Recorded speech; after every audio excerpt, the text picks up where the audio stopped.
Poukoumel FM, dans un instant, le journal.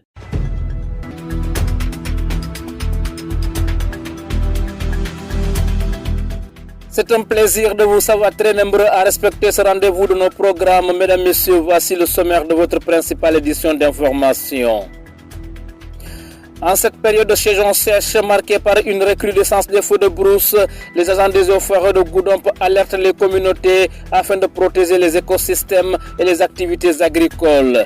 Accès aux documents administratifs, le deuxième adjoint au maire de Kaour plaide pour l'érection d'un tribunal départemental à Goudomp afin de mettre fin aux tracasseries des populations. À Sédhiou, la lutte contre le cancer du col de l'utérus s'intensifie. Les acteurs des médias et influenceurs digitaux ainsi que les enseignants ont pris part à un d'information et de sensibilisation visant à mieux armer l'opinion publique face à cette maladie qui touche encore de nombreuses femmes au Sénégal. Le résumé de l'actualité des sports va boucler ce journal. Amis auditeurs, soyez les bienvenus.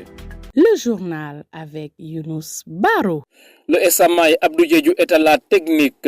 Direction Sédhiou où journalistes, influenceurs et enseignants ont été mobilisés dans le cadre d'une rencontre dédiée à la lutte contre le cancer du col de l'utérus.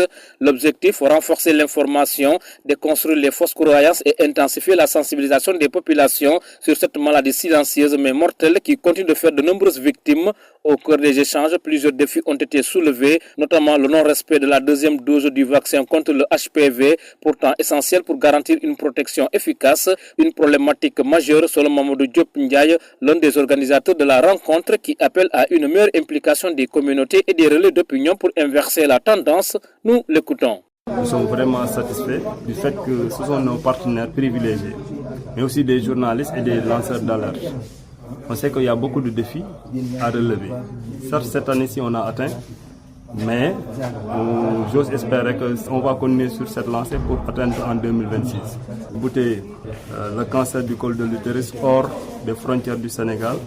Donc, c'est la raison pour laquelle aujourd'hui on est là pour former les journalistes, les influenceurs, les enseignants, mais aussi leur montrer le bilan de 2025 dans le district sanitaire de Sédhiou. Bon, à Sédhiou, quand on parle de la vaccination, nous sommes à 94%. Comme on l'a dit dans la formation, il y a beaucoup de cas et c'est une maladie qui est létale, excessivement létale, et que la prise en charge elle est excessivement onéreuse. La vaccination constitue seule pour prévenir la maladie.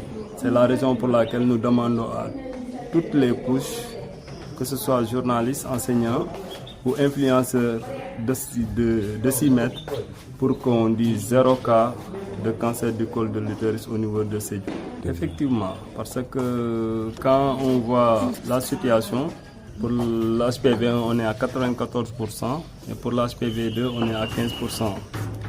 Et avec nos partenaires enseignants, on va recenser les perdus de vue pour qu'on puisse mettre la main sur les enfants qui ont déjà pris la première dose, mais aussi recenser la cible pour 2026 pour qu'ensemble qu'on puisse atteindre et le HPV1 et le HPV2. Retour dans le département de Goudomp pour parler de la prévention des feux de brousse face à la recrudescence des incendies en cette période de saison sèche.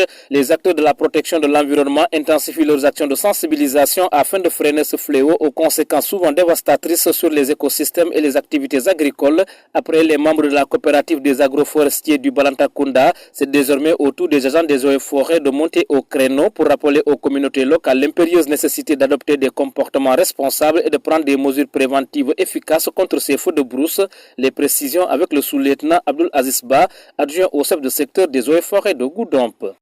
Dans le département de Goudomp, il faut se dire que il y a l'existence quand même de ce phénomène-là, des feux de brousse, c'est-à-dire des feux qui sont provoqués surtout très souvent par la main de l'homme, aux activités humaines en forêt, et qui apportent beaucoup de dégâts quand même en forêt. Et en cela, des centaines d'hectares sont dévastés chaque année dans la forêt. Surtout dans la zone casamançaise ici, ça peut affecter vraiment l'économie parce que nous ne sommes pas sans savoir qu'il y a beaucoup de vergers aujourd'hui qui sont en forêt. Donc que ce soit des vergers d'anacardier et d'autres fruitiers même que les populations ont implantés dans ces forêts-là. Donc il y a les champs qui sont là-bas. Hormis cela, il y a carrément aussi la partie forestière proprement dite, là où les populations récoltent beaucoup de fruits et qui entrent vraiment dans le commerce au niveau local et au niveau du pays. Ils vont jusqu'à même pouvoir ravitailler d'autres contrées comme Dakar et d'autres zones, surtout ici qui se trouve être une zone très riche en sabah sénégalensis, c'est-à-dire le mad. Et en bien d'autres espèces, il y a le fruit du baobab qui est exploité ici, il y a le netté pour faire le netté et tout. Donc c'est une zone très riche et que les populations utilisent beaucoup, les fruits forestiers dans le domaine du commerce. Cela va même jusque dans le palmier, la noix de palme est beaucoup utilisée et il y a beaucoup d'autres sous-produits qui sont tirés de cette noix-là. Donc c'est dire qu'il y a des dégâts considérables qui pourront être vraiment néfastes au niveau économique même de la zone. D'abord, ce qu'il y a en premier à faire, c'est un changement de comportement, que chacun d'entre nous soit responsable dans ses activités de tous les jours en forêt. Donc, il y va du bien commun. Donc, c'est à chacun d'entre nous de sauvegarder ce qu'il peut et dans même son comportement de tous les jours, éviter certaines pratiques, par exemple mettre le feu quelque part, finir et ne pas surveiller ou ne pas éteindre et partir, cela relève de l'irresponsabilité totale parce que tout ce qui pourra advenir en tout cas de ce feu-là que toi-même que tu avais fait en forêt, tu en es carrément responsable et je veux dire, par-delà, il y a des conséquences que tu ne seras pas seul à assumer. Donc cela va retomber sur tout le monde et cela même est très dangereux, d'autant plus qu'il y a beaucoup de villages qui sont en forêt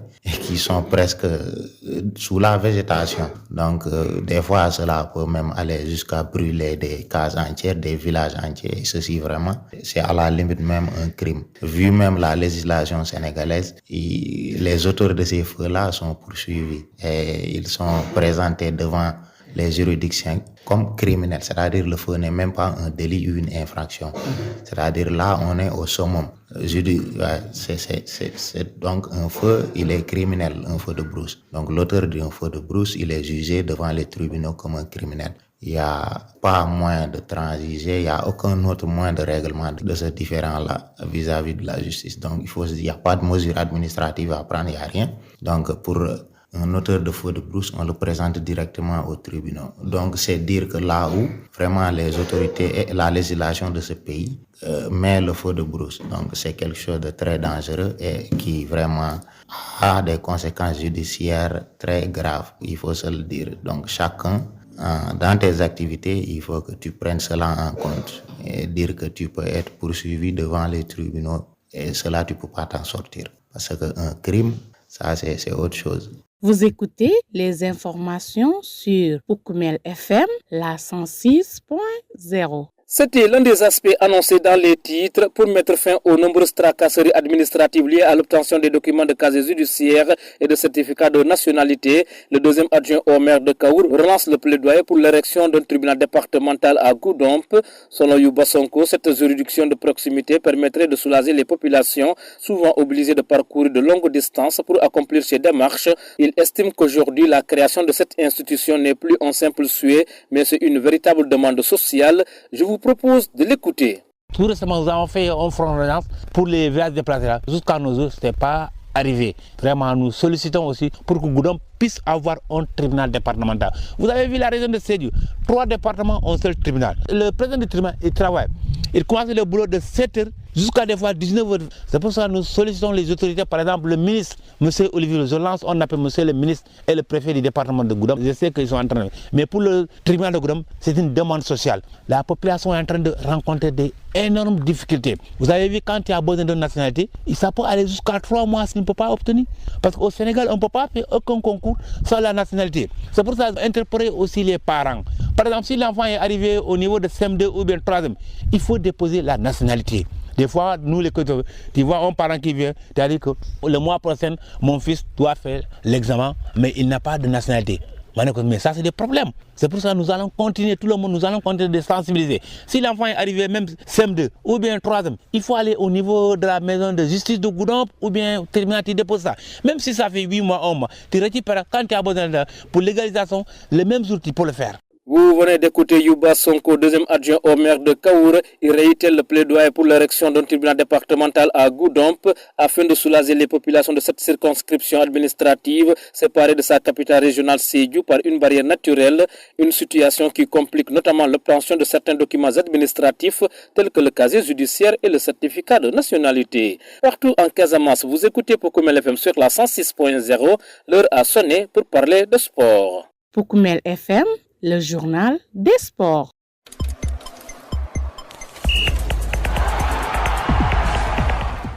Dans cette actualité sportive, les Lions ont lancé leur stage de préparation en vue du tournoi qualificatif à la Coupe du Monde 2026. Pour ce premier galop d'entraînement au Stadium Marius Ndiaye, elles n'étaient que 9 sur le parquet sur les 18 joueuses convoquées par le sélectionneur Cheikh Sarr, logées dans la poule B aux côtés des États-Unis, de l'Italie, de l'Espagne, de Porto Rico et de la Nouvelle-Zélande. Les Sénégalaises affûtent leurs armes pour les éliminatoires prévus du 11 au 17 mars prochain. En cette période de Ramadan, les séances se tiennent à partir de 21h.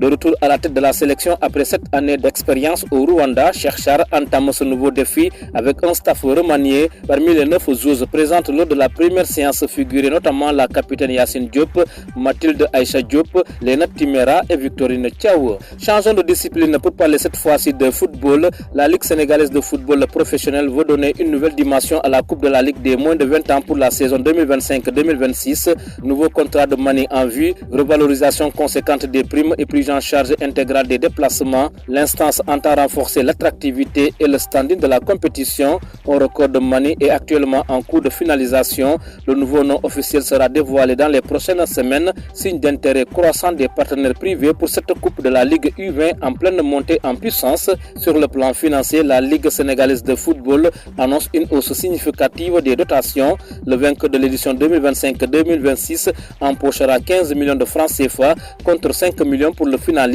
Le troisième recevra 2 millions de francs CFA et le quatrième 1 million. Les 4 finalistes percevront chacun 500 000 francs CFA, tandis que les équipes éliminées à 8e de finale bénéficieront de 250 000 francs CFA. Selon l'instance, cette revalorisation vise à mieux récompenser les performances sportives et à encourager les clubs à investir davantage dans la formation et la compétitivité. Dans un souci d'équité, la Ligue sénégalaise de football professionnel prendra également en charge l'ensemble des frais de déplacement des clubs engagés tout au long de la compétition, une mesure destinée à alléger les contraintes logistiques et financières, notamment pour les équipes issues des régions les plus éloignées. À travers cette nouvelle disposition, la Ligue sénégalaise de football professionnel affiche clairement son ambition, faire de la Coupe de la Ligue U20 une vitrine nationale, tant sur le plan sportif qu'organisationnel, et un levier de développement pour le football professionnel sénégalais. Et c'est tout pour la passe des sports qui marque la dernière partie de ce journal. Mais avant de nous quitter, le rappel des titres.